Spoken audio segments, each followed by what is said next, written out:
Hola, hola, muy buenas noches. Bienvenidos a su programa La Voz del Residente en Traumatología. Son las 8 en punto y como lo hemos hecho a lo largo de las últimas semanas, estamos transmitiendo totalmente en vivo a través de la plataforma Zoom y simultáneamente a través del Facebook Live de Yo Soy Médico 17, a quienes como siempre agradecemos que nos faciliten su plataforma para llegar a más médicos.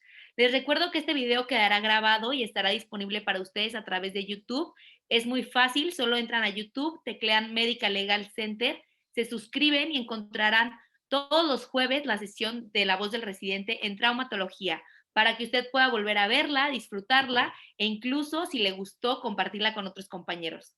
Recuerden que si ustedes son jefes de residentes y requieren alguna de las pláticas de Medical Legal Center para capacitar o adiestramiento en temas médico-legales a su grupo de médicos residentes, no duden en contactarnos y solicitarla sin ningún costo al correo atención.mlc@gmail.com, atención sin acento.mlc@gmail.com, y con mucho gusto le daremos esta plática sin costo por este momento de pandemia.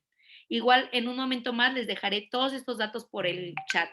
Les recuerdo nuestras redes sociales, Facebook, Instagram, La Voz del Residente. Les recuerdo que como ya lo hemos hecho las últimas semanas, todas las preguntas deberán de hacerse solo por el icono de preguntas y respuestas, el cual pueden encontrar en la parte inferior de su pantalla como el iconito de preguntas y respuestas. Asimismo, les pido puedan invitar a sus compañeros si estas pláticas son de su agrado para que se conecten y cada día seamos más.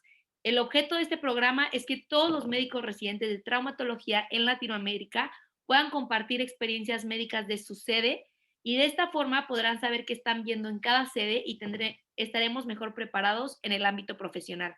Por supuesto, generar comunidad médica en todos los residentes de traumatología, y para tal fin les dejaré en el chat el Facebook de La Voz del Residente, el Instagram de La Voz del Residente y un link para unirse a un grupo de Telegram especialmente para ustedes residentes, para que puedan compartir experiencias, información entre todos los residentes de Latinoamérica.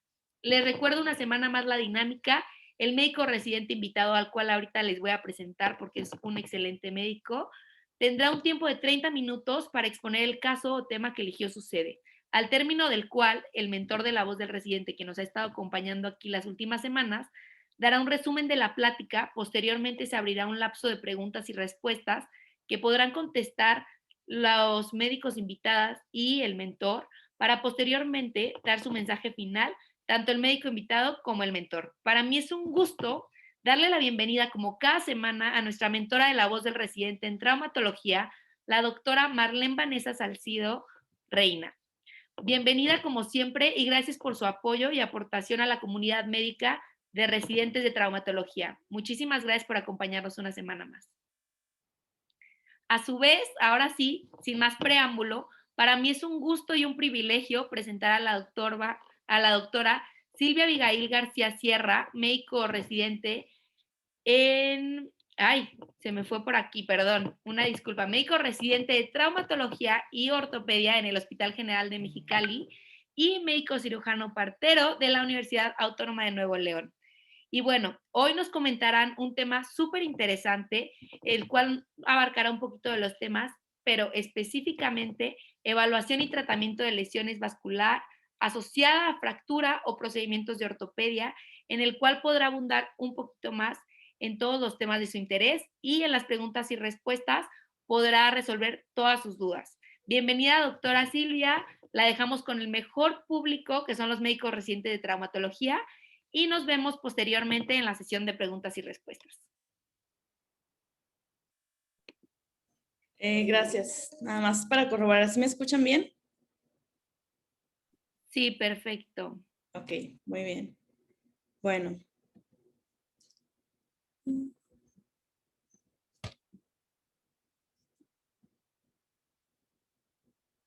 Listo. Bueno, muchas gracias primero que nada por el espacio y el tiempo que me han otorgado para hablar sobre este tema. Pues como ya lo mencionaron, soy residente de cuarto año del Hospital General de Mexicali, soy egresada de la Universidad Autónoma de Nuevo León y pues muchas gracias de nuevo. Ay, ok. Bueno, como introducción, pues vamos a hablar que las lesiones vasculares no son unas lesiones que normalmente nosotros veamos, afortunadamente. Sin embargo, son uno de los miedos que tenemos como ortopedistas al momento ya sea de diagnosticarlas o de enfrentarnos a alguna de ellas. Y hay 4 factores muy importantes que vamos a ver. Principalmente hay que ver la anatomía. Hay regiones en las cuales va a ser más frecuente encontrar una lesión vascular y en las cuales tenemos que sospecharlo. Por ejemplo, puede ser una lesión, una fractura supracondiliohumeral, hay que sospechar de una lesión de la braquial, o hay que sospechar de una lesión de la popltea en fracturas de fémur distal, de tibia proximal y alguna luxación de rodilla. Y en hombro también hay algunos casos, ahorita voy a mencionar algunos. Las consecuencias que puedan tener también son importantes. Hay que ver si el paciente va a quedar con algún tipo de secuela, cuál va a ser la función que va a tener la extremidad afectada. Las fracturas expuestas o cerradas, por ejemplo, hay que ver si es una fractura expuesta, generalmente se tiene más sospecha, entonces eso está descrito que hay más, o sea, como si en las fracturas expuestas hubiera más lesiones vasculares, sin embargo, es porque también las fracturas cerradas se ha asociado a un diagnóstico tardío, entonces es importante que no lo dejemos pasar. Y en cuanto al pronóstico, pues entre más pronto sea el diagnóstico, más pronto va a ser el tratamiento y menos severa va a ser la lesión. En cuanto a la epidemiología, como mencionaba hace ratito, bueno, pues del 1 al 3% de lesiones vasculares se van a asociar a fracturas, afortunadamente. Había un artículo que me llamó la atención que mencionaba que en 14 años de experiencia laboral en traumatólogo es cuando se va a encontrar una lesión vascular, o sea, como si cada 14 años de carrera fuéramos a ver una, entonces así de poco frecuentes son, afortunadamente. Sin embargo, no hay que menospreciarlas o no tomarlas en cuenta, porque son lesiones muy severas. Entonces, hay que ver el mecanismo de lesión, si fue un trauma cerrado, si fue una herida penetrante o si es un caso de iatrogenia, también ahorita lo vamos a describir un poco. Y, por ejemplo, en el artículo que encontré de un journal de la India, menciona que es más frecuente en hombres de 20 a 39 años de edad aproximadamente. En accidentes de vehículos de motor hasta en un 82% y en peatones pues aproximadamente, o sea, un 20 y tantos por ciento y caídas es muy, muy bajo. Entonces siempre hay que sospecharlo, sobre todo en accidentes de motor, que son los más frecuentes. La arteria popltea es la más frecuentemente lesionada, seguida de la arteria femoral. Sin embargo, obviamente vamos a ver pues, cuál fue el sitio de lesión y cómo va a ser tipo de lesión. En cuanto a los tipos de lesiones vasculares, pues vamos a tener diferentes clasificaciones. La mayoría de los autores coinciden en que hay 5 grupos. Uno de ellos, por ejemplo, sería lesiones de la íntima, en la cual podemos tener un flap, un hematoma intramural, etc. Y hay defectos completos de la pared o sección completa también. En estos casos vamos a ver lo más relacionado con un pseudoaneurisma. Puede ser de manera tardía o inmediata, por ejemplo, si es una hemorragia o si hay algún dato de obstrucción. En una fístula arteriovenosa generalmente también es un tipo de lesión vascular que se diagnostica muy tardíamente.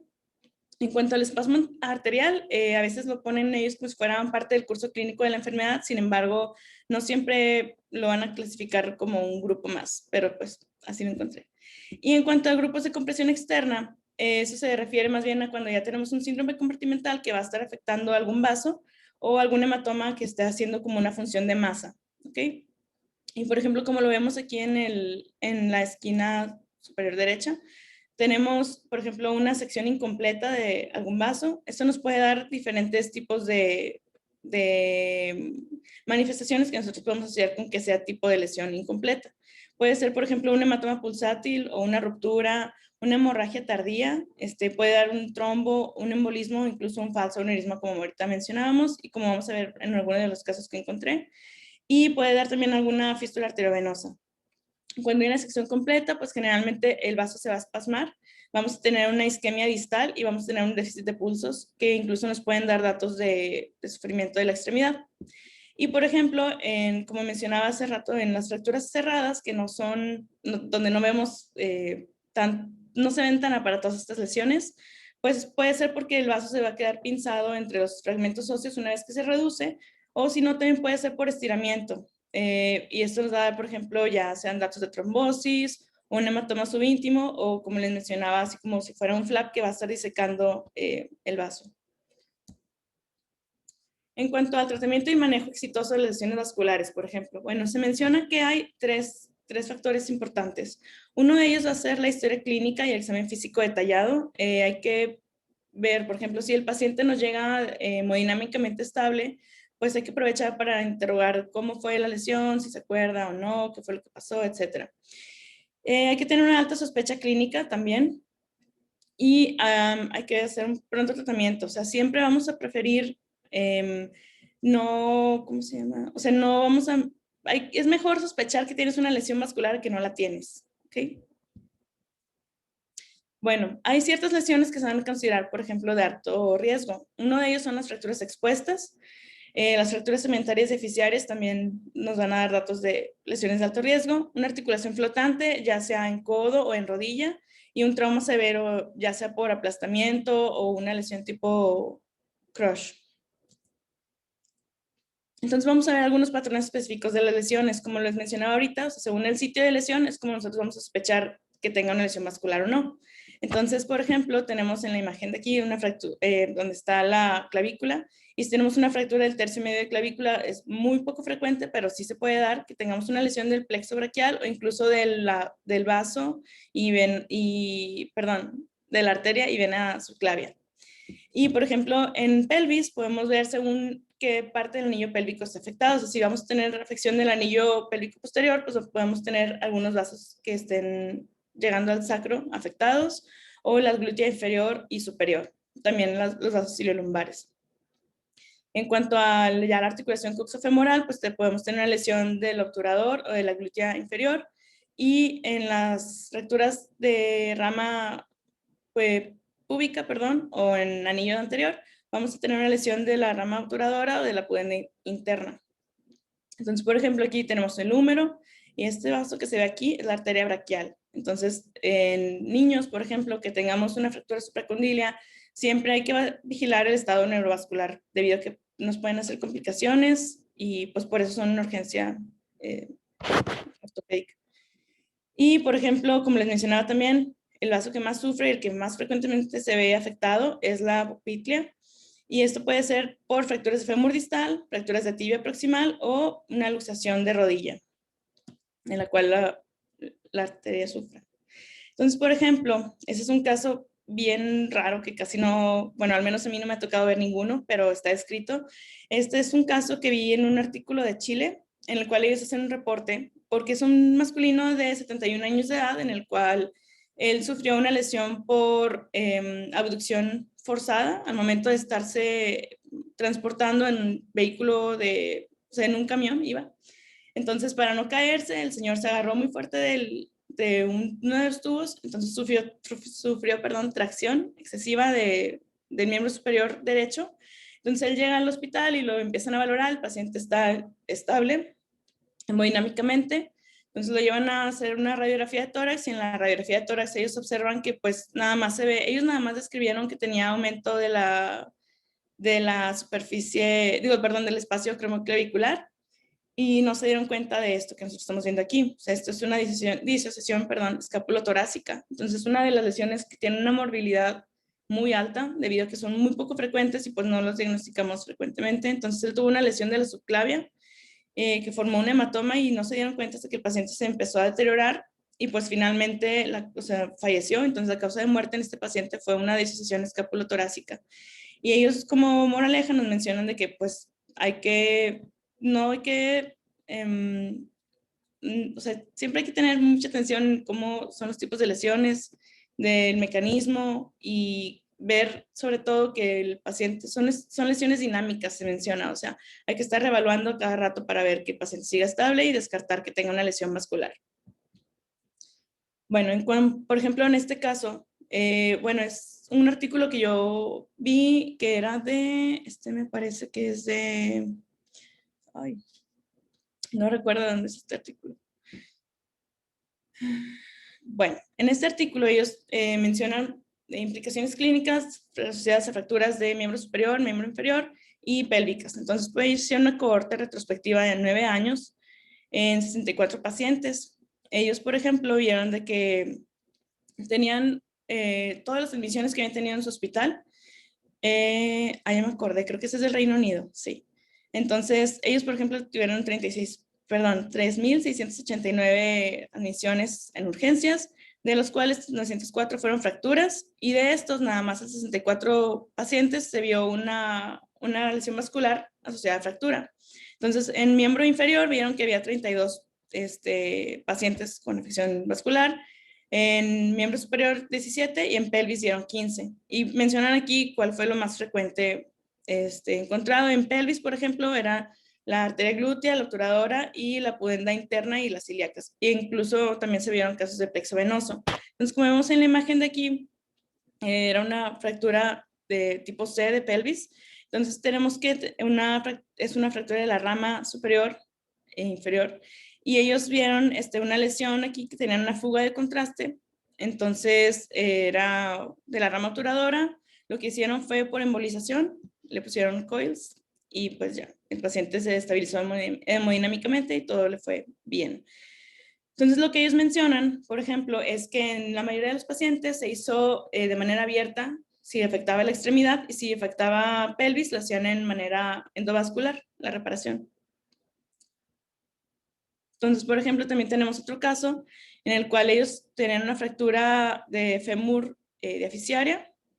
Entonces, aquí ellos hicieron un angiotac y en la angiotac se observa disrupción del flujo de la femoral profunda. Entonces, por el patrón de fractura, lo que ellos asumen es que probablemente haya habido una desviación del extremo proximal del fémur hacia medial, y entonces eso haya sido lo que haya causado la disrupción. A ese paciente le terminaron poniendo un clavo centromedular y la fijación y la reparación todo le fue bien. Y por ejemplo, en este caso, en CID, es una fractura supraintercondilia de húmero distal. Entonces tenía una lesión de la braquial y todo esto que se observa aquí era parte del hematoma. Entonces, ellos, no sé por qué, la verdad, no habrán hecho, o al menos no pusieron imágenes del angiotac en el caso que describían. Pero bueno, en este caso se terminó realizando la fijación ósea y después ya se hizo la reparación vascular y finalmente se hizo la reparación, perdón, la fijación ósea definitiva con doble placa y hicieron una estetomía al olecranon para mejor abordaje, ¿no? Entonces, bueno, en cuanto a los tipos de lesiones, hay que ver, por ejemplo, si es un trauma cerrado, vamos a tener que la lesión de los vasos generalmente va a ser más del endotelio, puede ser por un estiramiento de los vasos y generalmente van a dar datos clínicos leves. Entonces, estos tienen un índice de amputación mayor a las lesiones penetrantes debido a que se tiene menos sospecha clínica. En cuanto a la lesión penetrante, pues generalmente es una lesión vascular directa, puede ser, bueno, no generalmente, pero puede ser. La exploración física es lo que nos va a decir mucho de esto. Generalmente, por ejemplo, si nos llegara un paciente así al hospital, pues nosotros lo que vamos a hacer es lavar, esterilizar, primero ver que el paciente esté bien hemodinámicamente, pasarlo a quirófano y ahí en quirófano podemos hacer una exploración quirúrgica. Y pues esto lo que nos puede dar también es un pseudoaneurisma, perdón, o una fístula arteriovenosa. Y el índice de amputación, pues como pueden observar, es menor que en los traumas cerrados. Bueno, en cuanto a la exploración física, la mayoría de la literatura desde hace muchos años mencionan signos mayores y menores. Esto nos va a ayudar para discernir cuál va a ser la conducta que vamos a seguir. Entonces, por ejemplo, signos mayores, tenemos el sangrado pulsátil activo, un hematoma expansivo, que el miembro ya no tenga pulsos, que esté pálido, fría o que tenga una vibración palpable. Mencionaban ellos el thrill. Y en cuanto a los signos menores, podemos tener pulsos asimétricos, una lesión nerviosa asociada, generalmente porque la continuidad que tienen con los vasos, un antecedente de sangrado activo, que por ejemplo si ya no llegan al hospital ya no está sangrando, pero previamente sí, y pues también una lesión penetrante cercana a grandes vasos. Esto nos pasa, por ejemplo, cuando son heridas por proyectil de arma de fuego en alguna de las extremidades. Entonces, como mencionaba, lo más importante de una exploración física en este tipo de este tipo de pacientes, perdón, va a ser, son lesiones dinámicas. Entonces, esto nos va a estar llevando siempre a repetir la evaluación. O sea, no nada más después de inmovilizar la fractura, hay que volver a ver si está llenado capilar, si tiene pulsos distales, etcétera. O sea, siempre, cada vez que manipulen, hay que repetir la evaluación. Y, por ejemplo, el manejo inicial que vamos a realizar. O sea, esto es como clínicamente, bueno, más bien como típicamente llegan los pacientes al hospital, o al menos antes de la pandemia así llegaban, inmovilizados por la Cruz Roja. Entonces, por ejemplo, este paciente era un masculino de aproximadamente unos 40 años de edad, que sufrió un atropellamiento y tenía esto que se ve aquí, pues es la tibia que estaba ahí de fuera. Entonces lo que se hizo fue hacer un aseo en el momento, posteriormente se hizo el aseo quirúrgico y se fijó. Entonces, bueno, el manejo inicial, obviamente todo esto que ya hicimos con este paciente fue porque el paciente estaba hemodinámicamente estable, entonces siempre hay que hacer el ABCDE. Si es necesario, hay que hacer control de la hemorragia, ya sea por vendaje compresivo o un torniquete. Antes estaba muy castigado el uso del torniquete, ahorita ya se ve que no, entonces no tengan miedo a colocarlo en caso de que tengan un sangrado muy excesivo. Siempre es muy importante la resucitación con fluidos. Esto es ya por parte, o sea, recordamos que este tipo de lesiones siempre se van a ver en equipo, entonces es muy importante el trabajo del urgenciólogo, como el ortopedista, como el cirujano vascular. Por ejemplo, lo que vamos a hacer ya que el paciente nos haya llegado, hay que reponer fluidos. ¿Por qué? Porque muchas veces el paciente no está en condiciones y si de por sí se empieza a chocar, pues obviamente va a ser peor. Entonces, todo eso tiene que ser simultáneo y bien coordinado. Entonces hay que reducir y movilizar las fracturas y posteriormente reevaluar, como mencionaba. Bueno, una de las maneras en las que podemos continuar la exploración física en casos que tengamos sospecha, podemos utilizar el índice tobillo-brazo. Este es uno de los más sencillos y tiene la ventaja de que es reproducible y de que es de bajo costo y que está disponible en casi todos lados, porque pues no en todos lados está el AngioTag, no en todos lados está el ultrasonido Doppler disponible, etcétera. Entonces esto hay que tomarlo en cuenta. ¿Cuándo vamos a realizar el índice tobillo-brazo? Bueno, tiene ciertas indicaciones. Una de ellas es cuando tengamos un pulso asimétrico, cuando tengamos hallazgos en tejidos blandos, ya sea por, ¿cómo se llama? Que se palpe fría la extremidad, que tengamos un llenado capilar lento, lesiones de alta energía en rodilla, como mencioné, las fracturas fémur distal, tibia proximal, y todas las luxaciones de rodilla. En todas se debe realizar. Recordemos que se utiliza midiendo la presión arterial media en el tobillo entre la presión arterial media en el brazo. Y si es menor a 0.9 el índice, hay que pedir una interconsulta de cirugía vascular y hay que realizar otros estudios de imagen complementarios. En cuanto a los estudios de imagen, o sea, inicialmente siempre tenemos que solicitar radiografías. Esto es lo que nos va a dar más o menos una noción de qué tipo de lesión vamos a tener o no. Por ejemplo, en la imagen que vemos aquí, es una luxación de rodilla. Entonces, siempre hagan un angiotac en esos pacientes. Pero bueno, lo que nos va a indicar, o sea, es primero hagan la radiografía, no se vayan directo a estudios más sofisticados porque a veces no van a ser necesarios. Posteriormente vamos a realizar el ultrasonido Doppler también. Tiene la ventaja que es rápido, que tiene una alta disponibilidad y que lo malo es que es operador dependiente, que generalmente se requiere una curva de aprendizaje pues algo alta y que si tenemos lesión de tejidos blandos a veces no nos va a ser posible realizar un ultrasonido Doppler. Lo que más frecuentemente vamos a realizar y lo que se tiene que realizar siempre es un angiotac, es un estudio de primera línea y vamos a ver una sensibilidad del 95% con especificidad del 87%. Y como vemos aquí, por ejemplo, es un paciente que tuvo una herida por proyectil de arma de fuego del fémur izquierdo, en el cual se observa cómo va todo o se está captando bien el contraste, etcétera, hasta que llega a nivel popliteo. No se sabe, al menos no reportaba en el caso por qué a nivel popliteo ya no tenía flujo, pero puede ser también por factores de estiramiento o incluso lo que no mencioné es también, por ejemplo, si es una herida por proyectil de arma de fuego, podemos tener también heridas por térmica, la onda de choque y la expansión y eso. Y bueno, el gold standard que siempre se va a realizar es la angiografía. Sin embargo, esto se tiene que guardar para cuando sea necesaria. O sea, si el paciente está inestable y son lesiones que podemos reparar por angiografía, porque ya lo vimos en la angiotac, pasa a la sala de angiografía y ahí mismo se puede hacer el tratamiento. Sin embargo, si es un paciente en el cual todavía nos queda duda y está inestable, es mejor meterlo a quirófano para hacer una exploración quirúrgica. ¿Cuándo vamos a hacer la exploración quirúrgica? Cuando tengamos una lesión vascular franca, o sea que se vea algún vaso seccionado, por ejemplo, una fractura expuesta, se puede realizar, o cuando tengamos pulsos ausentes, etc. Cuando tengamos una lesión no reparable endovascular, por ejemplo, como ya les mencionaba, un hematoma expansivo o pulsátil en una fractura cerrada, por ejemplo, o una extremidad sin pulsos. Ya si tenemos una extremidad sin pulsos, mejor vamos a llevarlo a quirófano. O sea, sí, ahí vamos a ver exactamente qué le vamos a hacer. Por ejemplo, este paciente, pues obviamente tuvo una lesión vascular en su dedo anular y el cuarto dedo ya lo traía amputado y el quinto también. Era un paciente que tenía un molino en el cual se quedó prensada la mano y nos llegó a nosotros hasta 5 horas después de diagnosticada la lesión. En su manejo inicial no fue aseado ni nada, así nos llegó directamente a nosotros, entonces pues ya lo metimos en la exploración quirúrgica y terminamos salvando el dedo medio. Sin embargo, estos dedos ya estaban muy lesionados y ya no tenían flujo. No se pudo hacer revascularización en este caso. Bueno, el algoritmo de la evaluación, ¿qué es lo que vamos a hacer? Entonces, por ejemplo, en este artículo que mencionaban, es que hay que ver, o sea, el paciente llega a trauma, hay que ver primero el ABC, como ya mencionábamos, y luego vamos a ver, ¿tenía una inestabilidad hemodinámica o una hemorragia externa obvia, sí o no? Entonces, si teníamos inestabilidad hemodinámica, el paciente tenía hemorragia, pues vamos a pasarlo inmediatamente a exploración. Lo que vamos a hacer primero es hacer compresión en el sitio de la lesión vascular, y si es una fractura pélvica, entonces recuerden que podemos considerar la embolización. En caso de que no tenga inestabilidad hemodinámica y no tenga hemorragia visible, o sea, lo que vamos a hacer es irnos a los signos mayores. ¿Cuáles sean los signos mayores?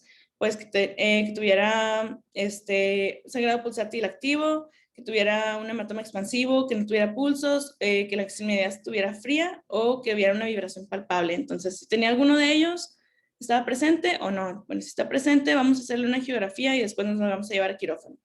En caso de que no estuviera presente, hay que ver los signos leves. Y los signos leves, acuérdense que eran pulsos asimétricos, una lesión nerviosa asociada, que tuviera una lesión penetrante cercana a los grandes vasos, por ejemplo. Si están presentes los signos leves o no. Si no están presentes, podemos manejarlo como observar nada más y reevaluar continuamente. Y si alguno de ellos está presente, pues podemos hacer el ultrasonido Doppler, o en caso de que no esté disponible, pues podemos hacer el índice tobillo-brazo. Y si tiene una lesión o si tenemos el índice tobillo-brazo menor a 1, vamos a llevarlo a exploración vascular.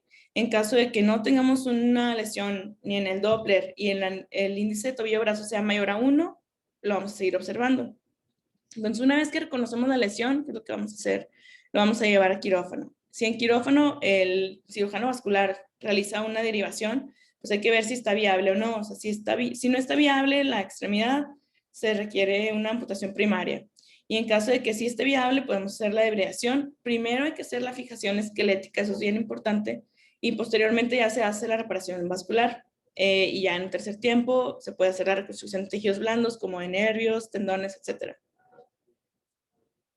¿Cuáles van a ser los factores pronósticos? Por ejemplo, pues vamos a ver el estado de los tejidos blandos, el nivel de la lesión vascular, qué tan proximal o distal sea, si existe circulación colateral, perdón, en el sitio donde fue la lesión, cuánto es el tiempo de isquemia, es uno de los factores más importantes, y los factores del paciente. O sea, obviamente si el paciente tiene factores metabólicos o si el paciente tiene ya un antecedente de mala circulación o por ejemplo, si pacientes con tabaquismo crónico también van a tener afección vascular, entonces todo ese tipo de pacientes hay que ver cuál va a ser la función, etcétera, o a qué se dedica el paciente, etcétera. Siempre vamos a intentar individualizar todo, protocolizarlo.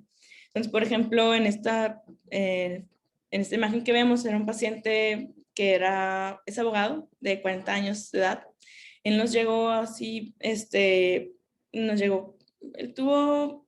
él andaba en una excursión con sus compañeros, tuvo una caída y permaneció aproximadamente 16 horas, algo así, hasta que lo pudieron rescatar los rescatistas. Y el paciente llegó con unas gasas en el codo y con unas gasas en la muñeca y un vendaje. Las gasas en el codo, al momento de quitarlas, vimos que tenía una lesión de la arteria braquial porque había tenido una luxación anterior de codo, así expuesta, y aparte también tenía una fractura expuesta de radio distal. Entonces lo que hicimos fue pasarlo inmediatamente a quirófano. Lo bueno fue que el paciente ya venía estable con nosotros y sí se pudo hacer una revascularización de la arteria braquial. En el segundo tiempo se hicieron tendones, etcétera. Sin embargo, a este paciente pues obviamente todavía le quedó un largo camino y muchas cirugías, pero bueno, se salvó la extremidad. Bueno, y en casos de iatrogenia, por ejemplo, nada más el 25% se identifica de manera transoperatoria, el 50% se identifica a las 24 horas y el 25% más de 24 horas. Obviamente, entre más pronto diagnostiquemos, mejor son. Se refería en algunos artículos que era más común en cirugías de columna, asociadas también a lesiones neurológicas, o por ejemplo en una fijación externa pélvica del 1 al 5%, o en artroplastía total de rodilla o total de cadera, mencionaban menos del 1%. Incluso hay artículos nuevos en los cuales se ha visto cuál es la frecuencia de este tipo de lesiones, si no, te lo voy a mencionar. Y también se pueden ver más frecuentes en las osteotomías de reconstrucción de miembros inferiores al momento de no tomar en cuenta el estiramiento que se puede realizar si hacemos osteotomías. Y pues siempre esos pacientes se tienen que monitorizar con Doppler y con oximetría en caso de que se sospeche una lesión así. Y por ejemplo, este tenemos un reporte de caso. Este era una lesión de la profunda, de la femoral profunda después de un reemplazo total de cadera. Por ejemplo, este era un masculino de 71 años de edad. Él no tenía factores asociados, nada más la artritis reumatoide, por eso fue que tenía una coxartrosis, y él se hizo una artroplastia total de cadera izquierda de manera electiva. Entonces se realizó, el paciente estaba en decúbito lateral derecho, con un abordaje transglúteo, todo se fue llevando a cabo sin problemas, se colocó la copa, se fijó de manera no cementada, se puso un vástago 12.5 en fémur, o sea, todo se llevó a cabo sin problemas. Salió de cirugía el paciente, todo bien, estuvo 2 días en el hospital, no tenía signos de anemia ni nada, se fue a casa sin problema.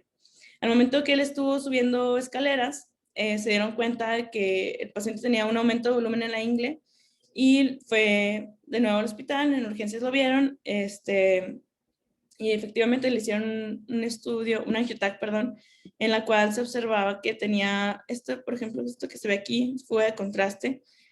Tenemos la arteria profunda, perdón, la arteria superficial femoral sin afección, y acá, por ejemplo, tenemos donde está la prótesis. Entonces, todo esto era fuga que había. Entonces, este paciente tenía un pseudoaneurismo. No se sabe ellos, o sea, de hecho, el cirujano, incluso los médicos vasculares no sabían por qué fue la lesión. Sin embargo, se sospecha probablemente que el momento de colocar los separadores, eso es bien importante porque nosotros separamos y a veces, o sea, lo que quieres es lograr mejor visualización para el cirujano, entonces siempre hay que estar muy al pendiente de cómo se colocan los separadores y cómo se sostienen, no hacer tracción excesiva para ver más en el momento del abordaje. Entonces, por ejemplo, esta es la vista AP y esta es la vista lateral donde se observa que la superficial estaba no afectada. Entonces, este paciente lo que prefirieron hacer fue una cirugía abierta, le embolizaron las arterias y, las ligaron, una con prolene, la otra con seda de los ceros y ya, le fue muy bien. El paciente siguió su vida normal y todavía subía y bajaba escaleras sin problema después.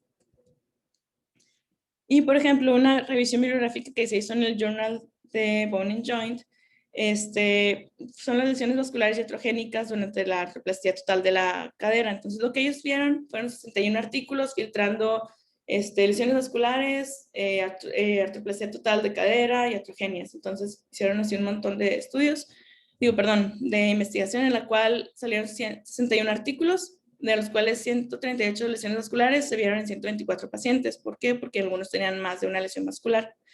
La más frecuente fue por laceración, el 44%. El sangrado más frecuente fue la manifestación clínica más frecuente, en un 53%. Y las complicaciones pues ya fueron mucho menores a como se había visto en estudios previos. Por ejemplo, esta revisión bibliográfica lo que hicieron fue, me parece que desde 1991 al 2013. ¿Por qué ellos agarraron estas fechas? Porque la última revisión bibliográfica que había era como de los finales de los 70 hasta 1991. Entonces no hay realmente información actual o no hay tanta, pues. Entonces, bueno, lo que ellos vieron, por ejemplo, 9 pacientes sufrieron muerte, 2 pacientes nada más sufrieron amputaciones. Esto es algo bueno porque antes, al momento de tener una lesión vascular, generalmente la amputación era muy alta y ahorita pues ya no, lo que se intenta es más el salvamento. Y 9 pacientes quedan con isquemia persistente. Bueno, por ejemplo, el porcentaje de los vasos que se vieron más afectados era la arteria ilíaca externa y la femoral común. Primero la femoral común y luego ya la ilíaca. Y el tipo de lesión más frecuentemente encontrado fue la laceración, o puede ser punción o algún rasgado. Entonces, pues es lo que más nos preocupaba. Generalmente, esto es por, al momento, como les digo, de los separadores, o al momento de estar manipulando, o puede ser incluso por espículas óseas también, o el cemento. Mm, Y bueno, el porcentaje de los casos, lo que más frecuentemente se vio fue el sangrado en algunos pacientes de isquemia, o sea, de manera tardía, y generalmente la mayoría se diagnosticó dentro de la primera semana y las 24 horas, o sea, hasta el 34% de los pacientes fue durante la cirugía o 24 horas después de la cirugía, y los demás fue durante la primera semana. Entonces esto es algo bueno que no se ven frecuentemente. Y los que se mencionan que fueron ya más de un año o así fue porque eran pacientes con pseudoneurismas o pacientes que requerían una cirugía de revisión, y ahí fue cuando se dieron cuenta. O sea, incluso había pacientes que no presentaban datos tempranos. Bueno, en cuanto al manejo quirúrgico, hay que ver cuándo vamos a hacer una cirugía de control de daños y cuándo vamos a hacer una amputación. Siempre hay que priorizar, perdón, el control de sangrado. Bueno, cuando vamos a hacer una derivación vascular, esto ya es más del cirujano vascular, pero hay que saber cuándo podría realizarse. Es, por ejemplo, en vasos de gran calibre o si está en un nivel muy proximal. Si tiene una lesión que lleva menos de 6 horas, o puede hacerse de manera temporal si tenemos un paciente que esté hemodinámicamente inestable, que tengamos la triada de Virchow, por ejemplo, coagulopatía, acidosis, hipotermia, una inestabilidad esquelética, que aunque nosotros reparemos el vaso, siempre hay que fijar primero el hueso, porque si no vamos a estar manipulando y entonces de nada sirve que ese tejido tan delicado, donde se hizo la reparación, pues se haya reparado, porque entonces vamos a estar manipulando otra vez con riesgo de que se trombose o que pase algo. Y datos donde haya contaminación elevada, que tengamos recursos limitados, pues también va a ser de manera temporal. Y la revascularización, como les mencionaba, es, o sea, en casos donde el paciente es estable hemodinámicamente y tengamos los recursos para realizarlo, si es proximal, etcétera, y si es un tiempo menor, siempre le va a ir mucho mejor al paciente. Entonces hay que ver cuál fue el tipo de lesión vascular para nosotros pensar en un tipo de reparación también. Entonces, por ejemplo, puede ser o sea, una rasgadura incompleta, por ejemplo, del vaso. Siempre hay que ver si es trans o longitudinal. Por ejemplo, si es trans, podemos repararla con una sutura simple, ¿no? Continua. Y si es, por ejemplo, longitudinal, estos generalmente son como más chismosos, entonces van a estar dando datos de que va a estar, por ejemplo, si se hace durante la cirugía, va a estar sangrando y sangrando y sangrando hasta que nosotros ya vemos que es una lesión longitudinal. En esos casos podemos ver si se va a reparar con un parche de alguna otra vena. Bueno, también depende de qué tan largo sea el defecto, ¿no? Y si es una reparación, digo, si es una lesión completa, perdón, pues vamos a hacer una reparación terminal en caso de que sea necesario para hacer la anastomosis. Entonces siempre hay que estabilizar las fracturas, como les mencionaba, preparar el lecho vascular, o sea, incluso en pacientes que tengan una alta sospecha de lesión vascular, lo que se va a preferir es que se preparen, por ejemplo, si es una lesión en miembro inferior derecho, hay que preparar también el miembro inferior izquierdo, o incluso si es una lesión vascular en brazo, nosotros hay que preparar siempre las dos extremidades inferiores por si acaso se requiriera o por si el paciente no tuviera algún vaso, por ejemplo, no sé, hay pacientes que tienen ausencia de algunos vasos donde se toman, o por ejemplo que haya tenido una lesión donde ya se haya hecho una ceferectomía, etcétera. Eso es importante también en el momento de hacer la reparación.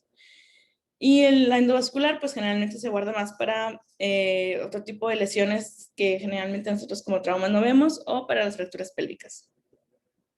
Las complicaciones que vamos a tener, pues obviamente la principal complicación va a ser una hemorragia. Podemos tener un síndrome compartimental, una necrosis de los tejidos con posterior infección que puede llegar hasta la amputación, o incluso el paciente pues, puede tener muerte ya si es una lesión muy severa. Por ejemplo, este caso que tenemos aquí era una paciente que tenía 9 años de edad. Ella tuvo una fractura supracondilio femoral, por atropellamiento. Ella llegó al hospital al momento de realizarse la reducción. Quedó muy bien todo, pero quedó la arteria femoral pinzada. Entonces lo que se tuvo que hacer es pasar a exploración quirúrgica, se colocó un injerto, se reparó y después teníamos problemas ahí porque no daba la cobertura ósea, digo la cobertura cutánea, perdón. Si no da cobertura cutánea, lo que hicimos fue colocar un back. Entonces al final, pues sí, la paciente restableció el flujo y sí tenía flujo, pero ella te quedó con una lesión neurológica severa. Entonces siempre es importante reevaluar a los pacientes, como les mencionaba. Y pues ya sería todo. No sé si hay algo.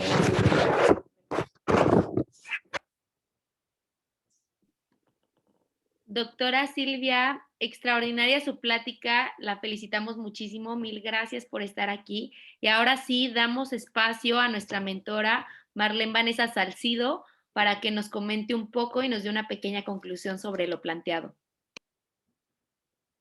Bueno, muchísimas gracias, Abigail. Creo que primero que nada felicitarte. Creo que fue una plática muy importante y sobre todo enfatizaste muy bien el hecho de que la parte más importante es el diagnóstico y que no siempre es lo más evidente y a veces simplemente no queremos sospecharlo, sobre todo cuando hablaste al final de las lesiones iatrogénicas. Creo que abarcaste todo el tema. También sobre, anteriormente ha cambiado mucho la ortopedia, anteriormente era como que no veas el nervio, no veas el vaso, si lo ves no lo vas a lastimar y ahora es totalmente al revés, ¿no? Estate pendiente, fíjate y creo que lo más importante que abordaste es el manejo inicial. Anteriormente utilizábamos escalas, que por ejemplo el mesh o incluso utilizábamos como criterios para amputación, si había una lesión vascular, si veíamos muy fea la extremidad. Ahora eso está totalmente ya en desuso y existen otras escalas de evaluación, pero siempre nos guiamos por lo clínico y sobre todo por la capacidad. Yo creo que es muy importante este tema. A medida que los residentes como tú se preparan más, es muy diferente el manejo. Yo te puedo decir de que yo egresé de la especialidad ahora que estamos en el hospital, que tengo la fortuna de trabajar con Abigail, ha disminuido muchísimo el número de amputaciones que se hacen. Antes, por ejemplo, si hay una lesión muy severa y ya tú decías, no, pues hay que amputarlo porque pensábamos que le va a ir mejor. Hemos visto que no, que en nuestro país, sobre todo, no todos los pacientes tienen la posibilidad de poder utilizar una ortesis, de poderse adaptar, entonces buscamos el salvar y sobre todo que no vas a recuperar la propiocepción, ¿no? Que es la pierna del paciente o la extremidad del paciente. Entonces, súper importante tema, felicidades, muy bien enfocado al diagnóstico, el énfasis de diagnostícalo y la evolución, y sobre todo que la evaluación sea dinámica, que no es como ya lo evalué, no tiene nada, no, porque puede ser que tenga una lesión aneurisma o que tenga una lesión parcial o que no esté al principio lesionada y cuando lo movilizaron, lo evalué, llegó, trae el cartón y estaba bien la arteria, estaba como así, y ya cuando pones el fijador y ya ahora sí tiene una lesión, no, gracias. Entonces es muy importante esos puntos, muchas felicidades. Muchas gracias. Veo aquí alguna de las preguntas de Ubaldo Ayala. Entonces, él menciona que sí hay lugares donde se hace entrenamiento en microcirugía como el INR o el ABC. Pues sí, sí hay. De hecho, nosotros tenemos la ventaja de que uno de nuestros profesores tiene la subespecialidad de mano y plexo. Entonces, la verdad, por ese lado sí, pues sí nos toca ver algo de cirugía y reparación vascular, sobre todo en miembro superior, más que nada. Entonces, yo creo que los conocimientos básicos que se deben de tomar es, pues, tiene mucho que ver con los tejidos blandos, primero que nada. O sea, por ejemplo, también ha habido veces donde llega un paciente con una lesión vascular, inmediatamente el cirujano vascular quiere ir a repararla. O sea, no, siempre es más importante realizar primero la fijación esquelética y posteriormente ya la reparación vascular y luego ya en un segundo tiempo, o si es posible en ese momento, pues ya ver los tejidos blandos. Pero yo creo que sí sería, eso es de las más cosas más importantes, y ver qué tipo de sutura, por ejemplo, se podemos utilizar en vasos, o sea, que deben ser suturas de, ¿cómo se llama? Muy, no sé, no vamos a utilizar una sutura muy gruesa para un vaso muy delgadito porque va a terminar obliterando, etcétera. Entonces, siempre eso yo creo que es de lo más importante. Y pues también, o sea, muchas veces es hacer lo que se puede con lo que se tiene. Entonces, pues también si tenemos los recursos hay que echarle todas las ganas. Muchísimas gracias. Ahora invitamos a la doctora ponente Silvia García a dar su mensaje final a manera de conclusión y también sin palabras y agradeciéndole infinitamente su participación aquí. Ay, pues muchas gracias. Yo pues quiero agradecer el espacio otra vez y el tiempo que se me invitó esta vez a dar esta charla. Y no sé, o sea, a mí me parece que es una buena oportunidad también para identificar, o sea, y de hecho publicar más lesiones vasculares, ya sea, o sea, de cualquier tipo que nosotros veamos asociadas a ortopedia, porque la verdad es que la bibliografía está muy limitada, o sea, los artículos que vemos son generalmente basados en otros más viejos, entonces yo creo que es importante esto y pues invito a la gente que esté interesada en dar charlas aquí, o sea, si se les puede dar el espacio, pues también, no sé, es todo.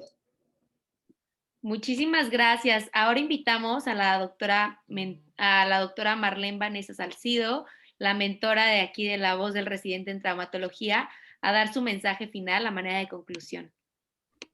Muchas gracias, Avi. Creo que este espacio es súper importante, como mencionan. Lo básico tiene que estar parte de ortopedia. Somos un país que no tenemos, a veces los accidentes son en la madrugada, muchas de las veces son en la madrugada, y no tenemos cirujano plástico, no tenemos cirujano vascular. Entonces, lo mínimo que podemos hacer es diagnosticarlas y ya en la siguiente etapa hacer el tratamiento.